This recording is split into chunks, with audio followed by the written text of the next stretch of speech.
Good evening. My name is Theo, and just want to say thanks to Ben and Diane for asking me to do some of these Zoom learning sessions. So let's see here. I'm gonna try and see a little bit more of all of you. Let's see. Can I change this to gallery view? What about dynamic gallery? We'll try that. Because I'm seeing all these great upcoming learning opportunities, which I think is great. But I'd also love to see all of you. Oh, hey, there you are.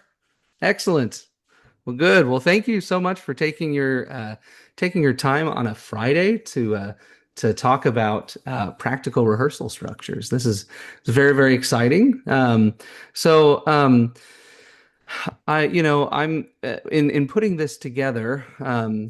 Diane said that essentially there's going to be a lot of different like folks with different experience on here. So just curious to know, who is within the first 1 to 5 years of perhaps being a frontline director. Anyone in that boat?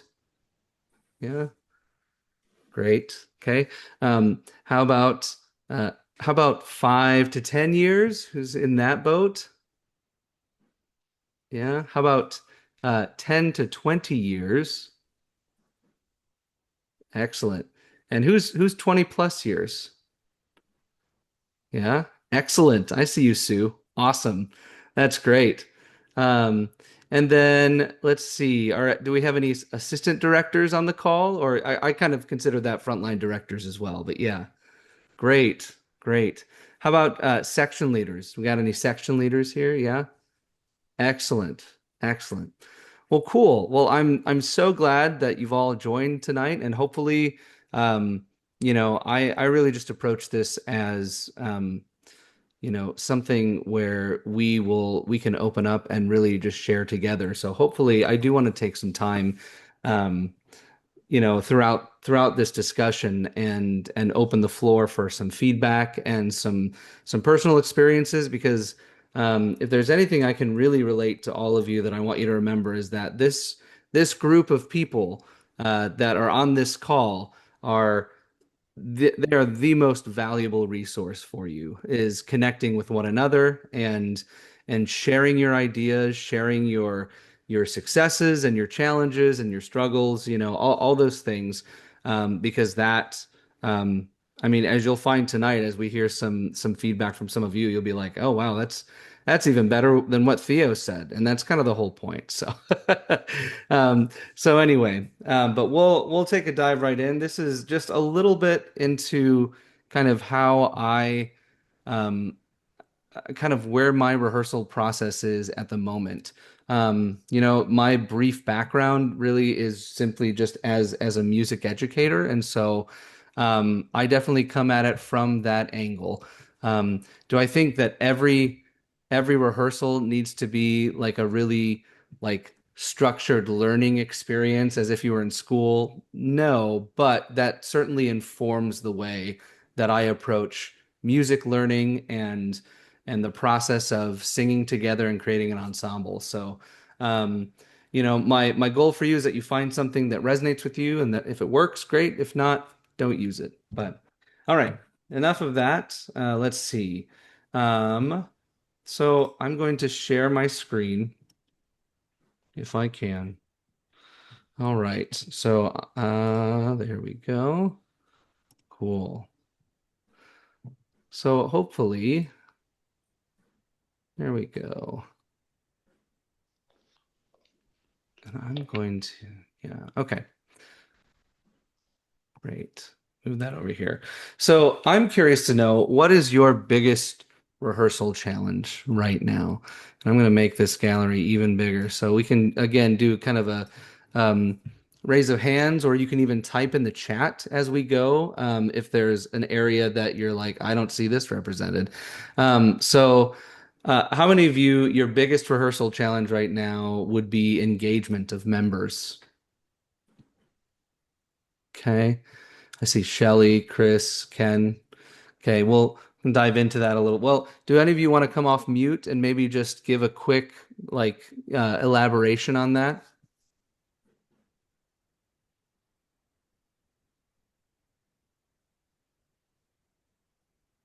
Maybe I asked too soon. Okay. I I'll circle back to that. I'll give you some time to think about that. But how about vocal technique? Is vocal technique one of the biggest challenges in rehearsal? I see Dan raising, yeah, and Steve. Cool. How about attendance? Attendance, yeah. Yep, you're certainly not alone. Attendance is that's the bane of my existence. Repertoire prep. Find the preparing of repertoire. Yeah, that's a big challenge right now. How about efficiency of rehearsal? You feel like you just kind of spin your wheels. Yeah. Okay. Great. And how about leadership development? Feel like it's really hard to get anyone to volunteer for leadership or no, Sally's shaking her head. I see that. Yeah, you're like, you got too many cooks in the kitchen, it looks like. Yeah. That's the nice way of saying that. Well, great. Great. Um, yeah, how about other issues? Does anyone want to go off mute and share some other challenges you might be experiencing so that hopefully we can again just try and touch on any of that? Yeah, Rob, go ahead.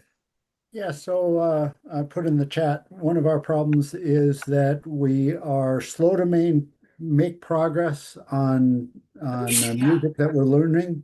And then um, and if we finally made it, we're independent, we're working on some art, and then we go 2 weeks away from that song, bring back the song, and we've lost a lot of ground because they didn't take that rehearsal back into practice.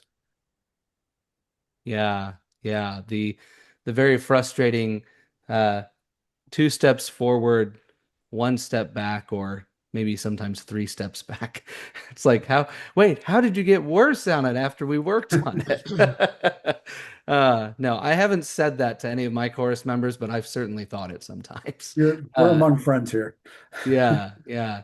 Let's see. I think I see Sue has her electronic hand up. Go ahead, Sue. Yeah, I put it in the chat, but it's consistency. Hmm. So, the nuances of the interpretive plan, the visual plan, the dynamics, just doing it all the time without reminders. Yeah, yeah, that sense of ownership in the singer is like when are they going to start and really just take all the direction and say, okay, well that's yours now, and now we're going to keep moving on. Yeah, that's a challenge. Yeah, well said. Let's see. I thought I saw another one. I thought maybe I saw Debbie's hand up earlier. Did I, or was I imagining that, No, Debbie? you're not imagining. Okay.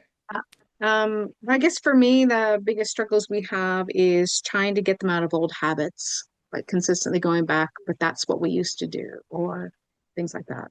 That's a big one. Yeah. Yeah, old habits for sure. I resonate really deeply with everything that's been said so far. These are all challenges that I want to affirm that we all you're not alone. You're not alone. Um, so how are some ways that we can address some of those challenges? Well, I think it's one of those things where I've kind of had sometimes I feel like it's a healthy relationship, and sometimes I think it's an unhealthy relationship with my leadership, my leadership philosophy. Because, early on when I was first kind of going into teaching, they said it was just kind of hammered into my brain that it's like if there's something about your group or about your class or something that's really just not working or something and you're getting really frustrated, they always told me the best answer is right in the mirror. You have to look in the mirror and go, what's going on that I am not, what can I change? Rather, the solution, to put it more positively, the solution lies right here. Like, what can I do differently? Um, but the truth is that we all know relationships are two-way streets, right? Whether it's one-on-one or one on 20 or one on 40 or however big your ensemble is. Um, so, there certainly is this give and take. So, um, on one hand, we're going to talk quite a bit about just what can we do on the front end to try and inspire our singers to meet expectations and to structure things in a way that they know what to expect, and so that and they know um, how, what their role is within the context of the ensemble. But yeah, but then also just, you know, I also want to just affirm that sometimes you're doing all the right things and they're just deciding not to meet that. And then really our charge then is not it's not like I don't want to go like down a dark, like depressing hole or anything and be like, well, then we just give up. No, just how do we handle that, and how can we shift our expectations, or how can we shift what we're doing to maybe try a different way of inspiration? So, just a little bit on that. So, to me, whenever I'm in the rehearsal, I have found that, and again, the other disclaimer here is again that I am uh, this is where I'm at currently in my journey of structuring rehearsal. Um, I think early on, it was always when I put my rehearsal plans together, it's what should I rehearse? And the more engagement that I get, or the more I lead rehearsals, I feel like my rehearsals get better. They're more engaging. We accomplish more when I focus on what am I trying to teach, or what am I trying to offer to them. And some of you might be going, "Well, I'm not a teacher though. I'm just a director. Like I'm just the one waving my arms." And I want to challenge that notion, because you do not need to have gone to school to be an inspiring leader and an inspiring teacher. If you're in front in leadership, it's one of the great joys of human connection is that we teach one another and we learn we learn by interacting with one another. So I want to encourage you before you shut down at this moment, if any of you are going, well, I'm not a teacher and I'm that's not what I was hired to do. Like let's explore this for a minute. If we change this mindset to what do I teach? The other thing too is that I don't know if any of your singers have ever said this to you, but I do always love it when I'm like, all right, what are we going to learn today? And then they go, I've had a few singers come up to me in the break, very well-meaning, saying, I appreciate that you're a teacher, but I'm just here to sing, right? I'm not here like, I don't want to go out win a contest. Like I'm just here to sing. And I'm like, that's great. Me too.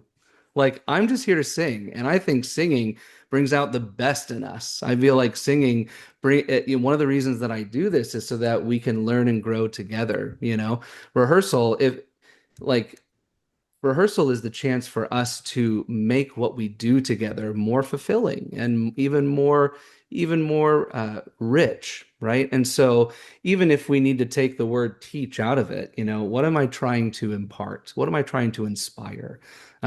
So think about it perhaps in some of those ways.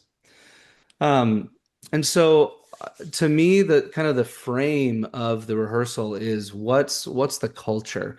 I think from a philosophical standpoint, the every minute of the rehearsal kind of needs to point toward what's your desired ensemble sound, or even more broadly, what's your desired ensemble. Um, some of you perhaps were in situations like me. So I was a frontline director for our chorus in Indianapolis, Circle City Sound, for 9 years. It was really privileged to be among those singers and to be part of that journey. Um, I was, well, not but, and I was one of many directors in their long history. And so when I came on, it's not like I founded the group. So there was that balancing of, well, I may be the frontline director, but I also have a legacy of, their history and experience that I also need to kind of balance, right? So it's like, it's that how do you balance tradition with your own new ideas? And, all of our, I forgot to ask this question. How many of you are teachers by trade? What music teachers are not teachers by trade? Okay. So then, yeah, you know that part of the teaching element, and especially when they talk about classroom management, they talk about what kind of situation are you coming into.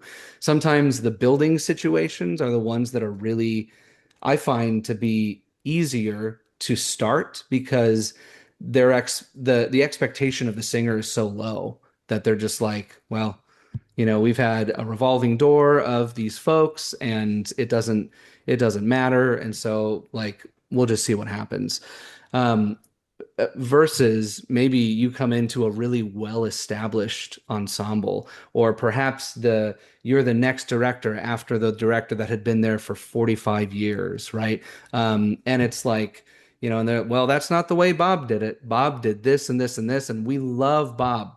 And Bob is one of our trustees of the board still. And Bob is nothing Bob says is wrong, right? So, and again, those aren't bad situations, right? They're just different. How do you navigate those? And so, but just recognize, and again, I want to affirm that you, as a musical leader in your ensemble, you have every right to shape the culture in the way that you believe will help to enrich the ensemble.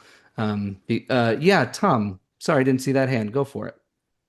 No worries. I had a question on this actually. I'm pretty new to the group that I'm directing as of January. Took in a contest, had a pretty good success story, but I've come across some issues that you're talking about. Like, okay, yeah, the old director used to do it a certain way, or we changed some notes and blah blah blah. They already have a very expansive repertoire, um, and I guess the last director kind of clean slated their rep and brought in new stuff because of similar issues.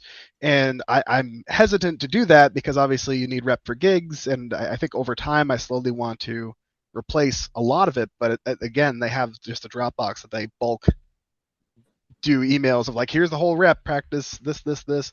Um, I just don't know how fast to replace the repertoire to eliminate bad habits, and I think you get my question. I'm not gonna beat around it too much. Yeah, no, Tom, that's a great point. Um, do you mind if I ask a little bit about your chorus situation? How many singers approximately do you have per rehearsal? Yeah, that's another thing. It's definitely the average chapter, about 12 to 16, uh, all post-retirement age. We're currently doing a membership drive. We have a guest night coming up, so we're trying. It's just hard Awesome. getting people in. So that was kind of another question, was how to keep it engaging for not just the people that we have and keeping those people, but also the new people coming in, getting them to come back. Yeah, yeah. No, that's great. Are the 12 to 16 that are there, they've been there with the chapter a long time, I would assume. Yes. Yeah. In fact, you may have some founders of the chapter probably in that group. So Yeah. yeah, yeah. Oftentimes every chorus is different. It's every chorus is like a snowflake. They're all unique. Um, but it sounds like the kind of situation where they almost treat the chorus like a large quartet, right? Where is that pretty accurate? Yeah, and everyone kind of is communal in that sense. Yeah. Yeah. So, they if they kind of agree on, oh, we want to, we have all these songs and everything. We got to have it for our Veterans Day program. We got to have our holiday concert. We got to have this. And they just kind of, upload it all to Dropbox. How many songs are in the repertoire? I'll count Da- them and get back to you. dare I ask, is it more than 20? Absolutely. Okay. So there might be part of the issue of inviting guests, because and you might bring this up again with your leadership team or your board of directors or with Phil. Sometimes your leadership team is just a guy named Phil. Like whatever your leadership team looks like, right? Um, just chat and say, hey, how do we approach this many songs? And what if we have someone that's interested? But they're just kind of like testing it out. And then we're like, hey, welcome. Here's our Dropbox folder. And here's 40 songs that on a whim, you have to be ready for our concert next week. We're doing about 17 of them. All right. But I know you're not allowed to use music, but we do have learning tracks. Right. So, just imagine the panic, the sheer panic. I mean, to me, that's like one of those bad dreams where it's like you're on stage and you're supposed to be performing and you have no idea what you're supposed to be performing, or you've forgotten all the lyrics or the music and everything. Um, and even though sometimes we get kind of desensitized to like the sheer volume of repertoire some barbershoppers know, like it's pretty incredible. Um, yeah, I think that that's something you could bring up in discussion as it comes to inviting guests, is not to overwhelm them with a lot of repertoire. And, there's also the question about quantity versus quality, right?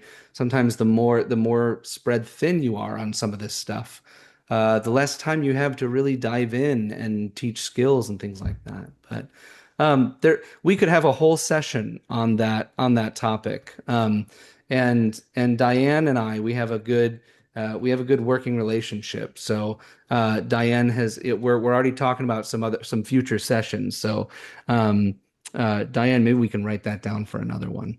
But anyway, I'll dive in a little bit more. But your question is a really good one, a really really good one. Um, so it when you can, I want to encourage you to try to align the culture of the ensemble, the warm-ups, the placement in terms of the like where the singers stand.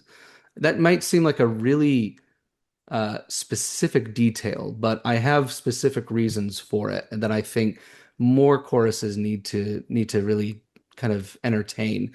And we'll dig into that. Strive to align repertoire with what the culture is, um, and then also practicing the performance. And we'll talk again a little bit more about that, but. Just kind of talking a little bit more on, sorry, there we go. Um, this is something this is a common trap I fall into. Um, and I've shifted my mindset to try and think that the rehearsal is not just song practice. Um, and let me be clear. Like I think a great rehearsal might appear to your singers as, well, we're just running songs and practicing things, right?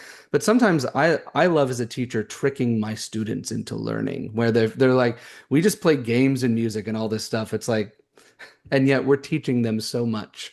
I love that element, right? I am a strong believer that we learn through play, we learn through creation and art, right? Um, but one of the things that is easy to do is to run the song maybe all the way through, because our singers always want to run it all the way through. Like whenever you stop, we've always got those singers that are like, oh no, just let us sing the tag. Oh no, let's make it to the end, right? We'll run the song. We try to remember, okay, we need to fix this note, fix this note, fix this note, and then let's run the song again, right? And so I want to encourage you to shift the mindset. What if what if the rehearsal was more like a laboratory, right? The songs are vehicles for skill development. Um, and so, and some might feel like, well, you can't teach an old dog new tricks. Yes, you can. Yes, you can. First of all, yeah, and also I really believe that the only time we really stop learning is when we die. I think that's really it. Because life, like we continue to learn throughout our entire lives. And so, um, anyway, well, so what if the rehearsal were the laboratory where we develop skills? So to me, the four jobs of a director are to help build the culture. Number two is to shape the sound. Number three would be to teach skills. And then finally, kind of going back to what Debbie mentioned, for inspiring ownership, right? How do we inspire our singers to believe in themselves to a point where I can take on what my director is asking for, and I don't need to be reminded. I can have that ownership. Um, so what if those were your only four jobs, and managing the budget was not, sending in the rehearsal schedule, all those things? What if all that was just secondary? This is what we're really doing. So I think the first principle is to set up the culture before you teach the music. So great rehearsals start before the first note. Um, and again, this even goes for choruses that have a well-established culture already, right? Or have a long-standing history. How you run rehearsals, it is part of the culture. How you structure rehearsals is part of the culture. What your expectations are part of that culture.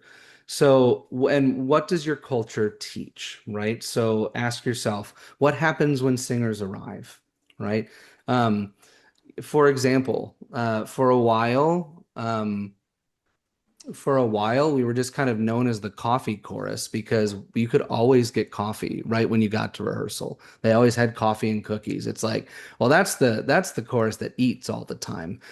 It's like nothing wrong with that because I'm Greek and I love eating and I love food and food brings people together just like music. But what happens when the singers arrive, right? Um, do they walk in? Do they go straight to the risers? Do they meander in? Do they hey Bob, hey Phil, right? They're chatting, right? Catching up with life, all these things. Um, and again, I'm not saying any of this is good or bad, right? But what happens when singers arrive, right? Or what's the expectation when they arrive? Um, when it comes to recognition, for example, what behaviors are rewarded in rehearsal? Is like for example, like is ringing a chord, right? Uh like when we sing really well in rehearsal, like is that rewarded like with a little like song and dance from the director or is it like, I mean, or for example, is it I don't know about you, but sometimes I love the tendency or I love the impulse of some of my singers on the riser when they do riser coaching, but I don't like riser coaching, right? The idea that when singers on the risers are saying, well, I think we should be doing this, and that it has nothing to do with me, like saying, I don't want to hear from my, of course I want to hear from my singers, but I'm also a firm believer that rehearsal has a flow. There's all this, and sometimes you'll be like, I mean, you've all probably had that situation where like you're talking perhaps about the history of a song or where it comes from, or like you're talking about maybe Billy Joel's Lullaby. Maybe you've programmed that and you're talking about the background about Billy Joel talking to his daughter after his wife and him separated and his daughter saying like, "Are you going to leave me?" And you're just starting to get really at the heart of it. And then, God bless him, Ted up in the back row says, the basses are still flat on the second note. When are we going to address that? I know from some of your expressions that you know exactly what I'm talking about. You're like, Ted, I know, and I so appreciate you being willing to want to help, but now's not the time. Now's not the time, right? But consider the idea that if you acknowledge Ted and say, Ted, you're exactly right. Let's let's actually go back to that first measure and let's do this right now. Realize that you've just rewarded that very behavior that you do not want to see, right? So consider those things, like what behaviors are rewarded, whether you intend to reward them or not. When it comes to excellence, who owns excellence? Um, and I know that like some of the really big choruses that maybe that we look up to or aspire to, like we're like, well, my chorus, I'm going to put it in Tom's word, like mine's a regular chorus, right? Well, those regular choruses, they have plenty of excellence, right? Because Tom, it sounds like, for example, that one of the things that your chorus excels at is community and just the close-knit community that those 12 to 16 singers have. That is great, right? And who owns that, right? Who owns that, the dedication to keeping that part of it really, really strong. Becky, it looks like I couldn't tell. It looked like you had a hand up, but your background blocking it showed in and out. Did you have a question, Becky? No, I'm all set. Sorry. Oh, okay, no worries, no worries.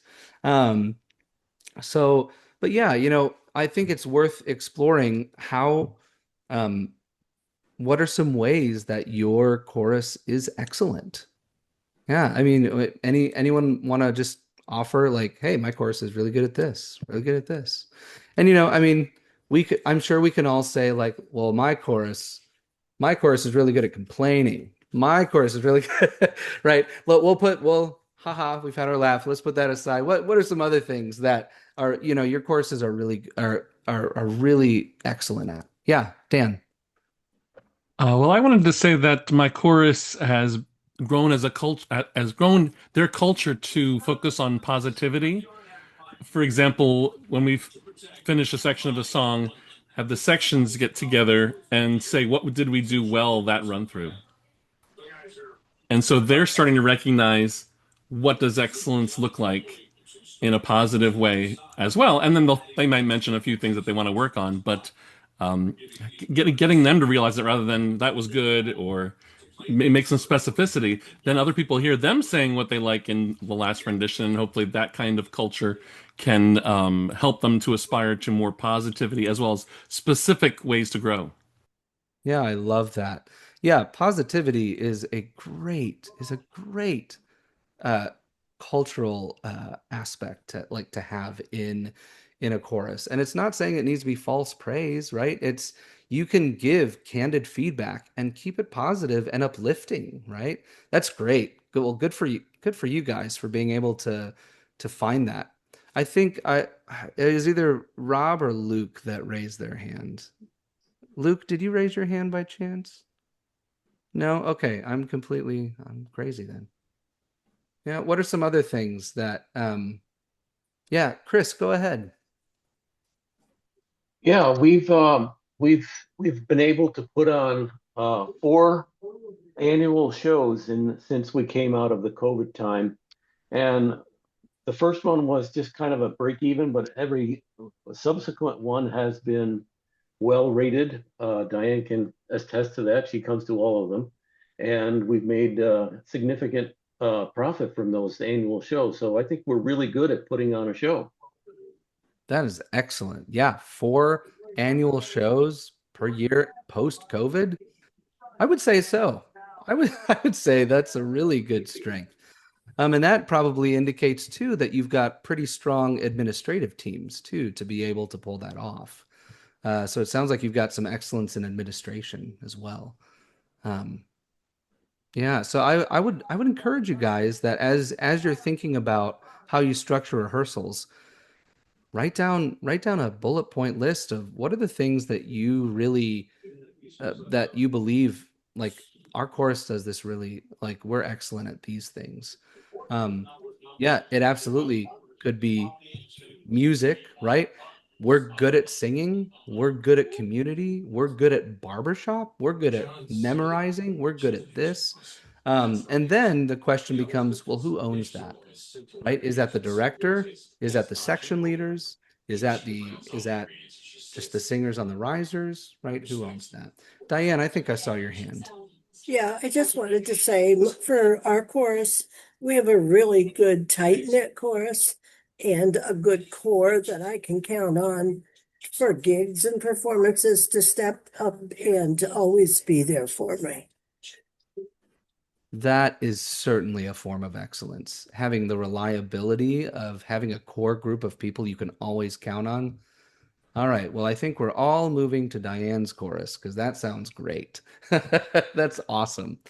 Yeah. And then the last thing I want to kind of, ask, just have you guys think about a little bit is our expectations, right?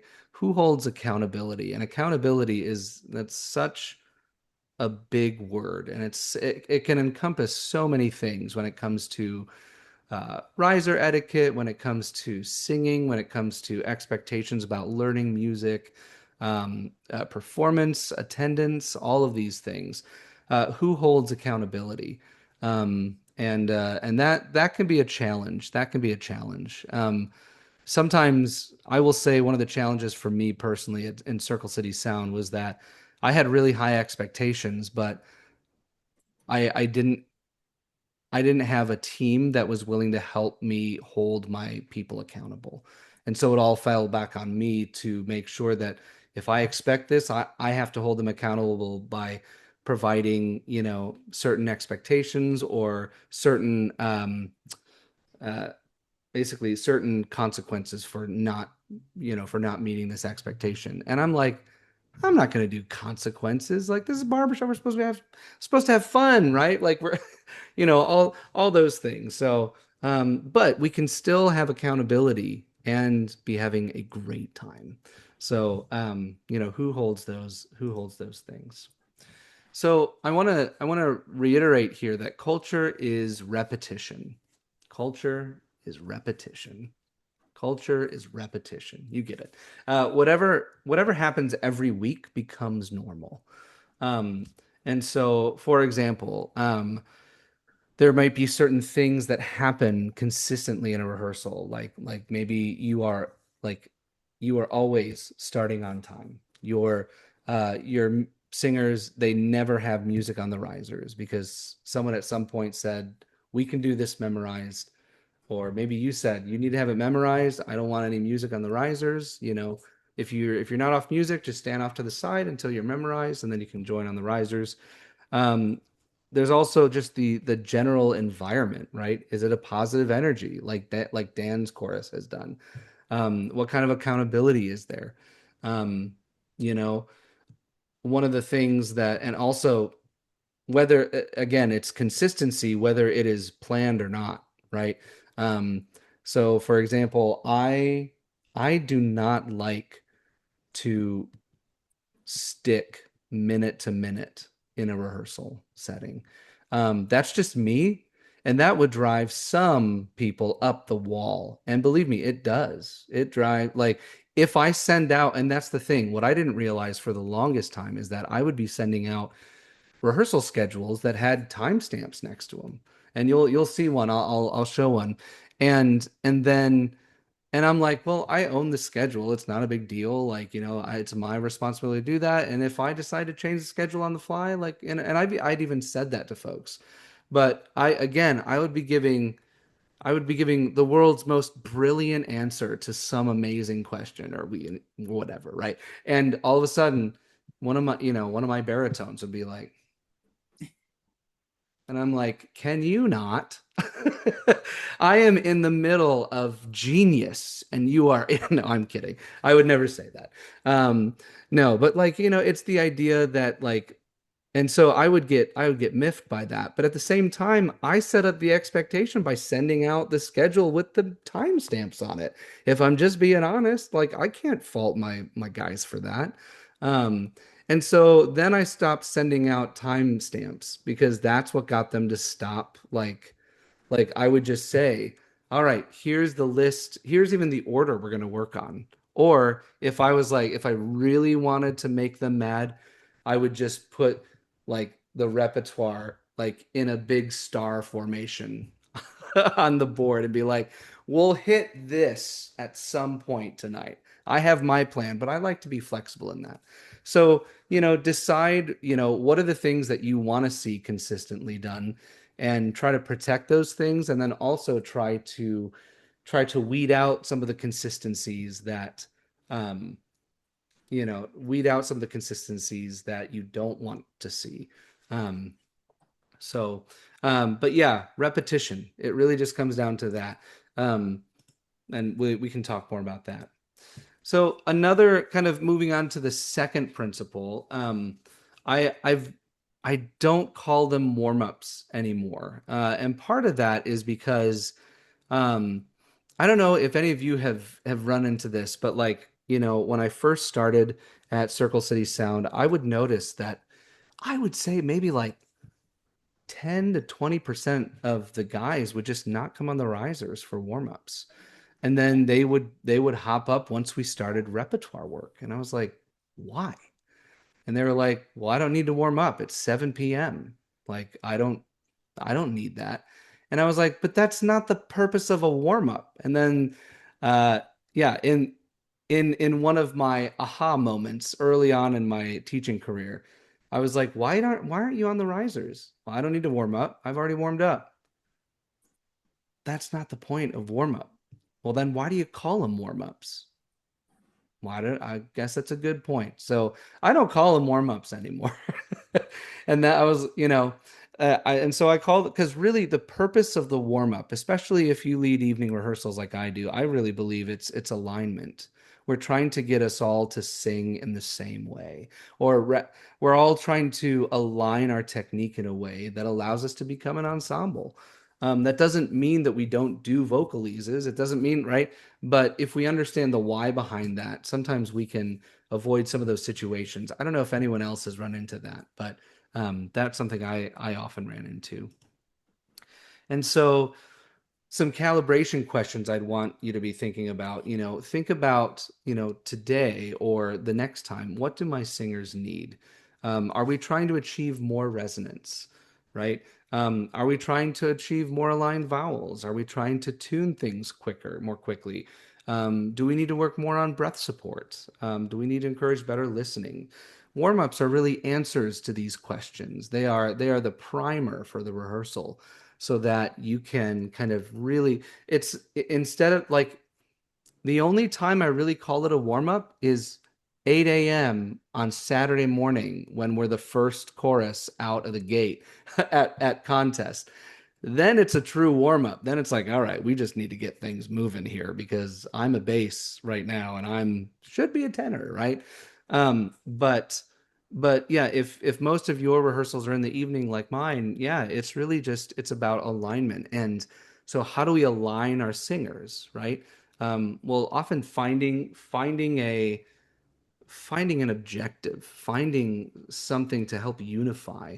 Um, and then on top of that, so for example, this is an example here. So let's say you're really wanting to work on unified and vowels that have really similar resonance.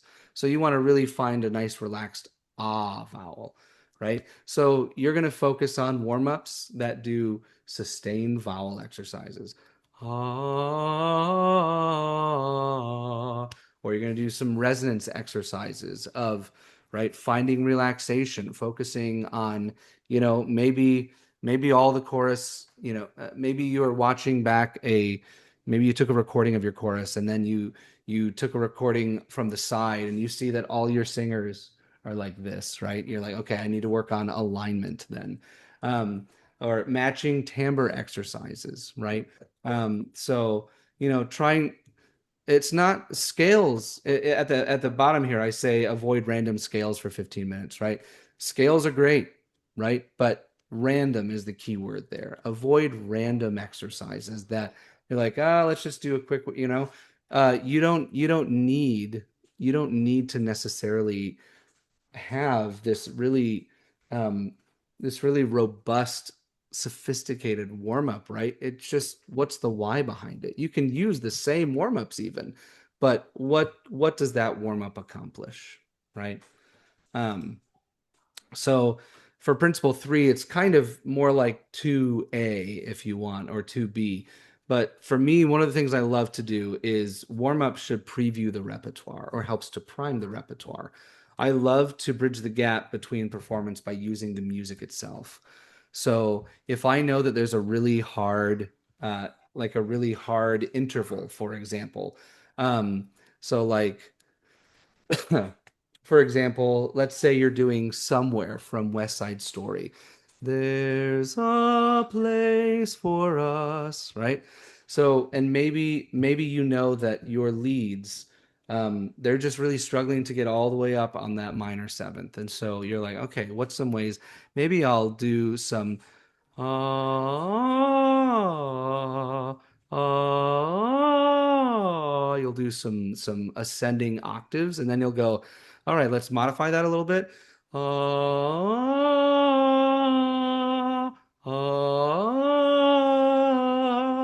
or and it's like, all right, now try to go right to that one, right? So you can find some different ways to try to start priming them for that. And my singers eventually got used to me that like they were always trying to figure out, all right, what's his angle this time, right? It's like